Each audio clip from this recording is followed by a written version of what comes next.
This video is about a paper we read, which was a review paper entitled The Role of Chondroitin Sulfate Proteoglycans in Regeneration and Plasticity in the Central Nervous System by Claire Galtry and James Fawcett. The paper was published in 2007 in Brain Research Reviews, and it extensively details the structure, role of chondroitin sulfate proteoglycans, or CSPGs, in the central nervous system.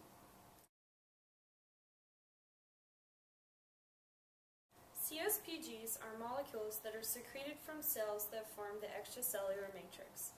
In this video, we are going to describe the function of CSPGs in the nervous system, their importance in general central nervous system pathology, and their role in epilepsy, stroke, and Alzheimer's disease. We will conclude with the regulation of CSPGs and the therapeutic potential of manipulating CSPGs.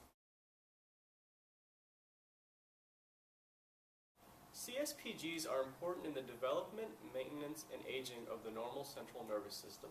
Specialized CSPGs condense around neurons in various areas of the brain and form what is known as a perineuronal net, or a PNN. These PNNs are present in the cortex, hippocampus, thalamus, brainstem, and spinal cord. In the cortex, PNNs aggregate around GABAergic or inhibitory interneurons. These PNNs appear to be responsible for synaptic stabilization and limitation of synaptic plasticity, supportive ion homeostasis around highly active neurons, and they're responsible for neuroprotection. CSPGs and PNNs are important in plasticity. There are two main types of plasticity. The first, synaptic, has to do with activity-dependent changes in the efficacy of synaptic transmission across existing synapses. The second, anatomical plasticity, has to do with changes in the anatomical arrangement of neural connections and the formation of new synapses. Plasticity plays a key role in the refinement of connections during critical periods, stages when an appropriate amount of experience is essential for organization of a pathway. Absence of the appropriate experience may lead to the formation of incorrect neural connections forming. One classical model of the critical period has been the visual system. The mature visual system has neurons that respond to one eye or the other. Groups of neurons responding to one eye are arranged in the cortex in stripes called ocular dominance columns. Hubel and Wiesel in the 60s and 70s sutured one eye of a kitten shut to see what would happen in the cortex. They discovered that if they sutured the eye before the critical period began, the cortex responded dominantly to one eye only, resulted in what's called monocular deprivation. However, if they sutured the eye after the critical period, no such change happened. In relation to PNNs, in 2002, Pizarrusso took rats and he dissolved the PNN using a molecule known as chondroitinase ABC, or CHABC. He discovered that rats were capable of monocular deprivation even after the critical period upon application of this drug. Therefore, it was concluded that PNNs played a key role in critical periods. In general, CSPGs inhibit axonal regeneration and restrict plasticity. The expression of CSPGs increases after injury to the brain and spinal cord. Removing the CSPGs with CHABC enhances regeneration of axons of dopaminergic neurons and promotes axonal regeneration and functional recovery after spinal cord injury. These rats also showed recovery of motor and bladder function. In another case, in the rat cerebellum, application of CHABC promoted structural plasticity of Purkinje axons. CSPGs are also inhibitory in the visual system. Following partial denervation in the superior colliculus, application of CHABC increased sprouting of the remaining retinal ganglion cell axons. CSPGs have some role in CNS diseases and injuries. In epilepsy, abnormal electrical activity generates plastic changes that play a role in the pathogenesis of the disease. After seizures, there has been shown to be a decrease in PNNs and an increase in axonal sprouting.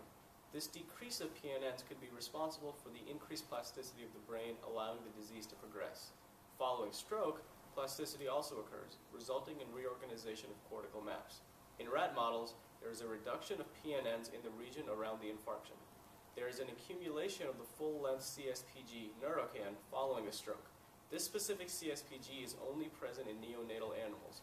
Since the neonatal brain is much more plastic than the adult brain, the presence of neurocan indicates greater plasticity. CSPGs also appear to play a role in Alzheimer's disease. Some studies have shown a reduction of PNNs in the brain of Alzheimer's patients. However, there is also literature indicating that there is no such change in PNNs, so a conclusion cannot be made at this time.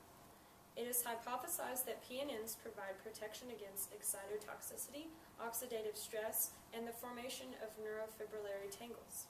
In Alzheimer's patients, the distribution of neurofibrillary tangles matches the pattern of neurons capable of plastic remodeling. However, there is a lack of consensus as to the susceptibility of the neurons that are preferentially surrounded by PNNs. Extracellular proteolysis provides a hypothetical mechanism by which neurons regulate CSPGs and remodel their synaptic connections. One extracellular protein that could be responsible is tissue plasminogen activator, which has been shown to promote plasticity in the visual cortex.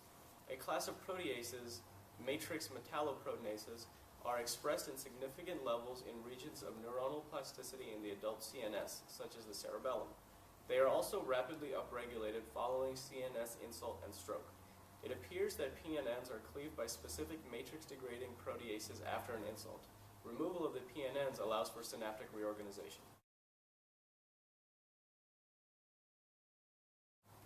In conclusion, the removal of CSPGs and PNNs promotes plasticity.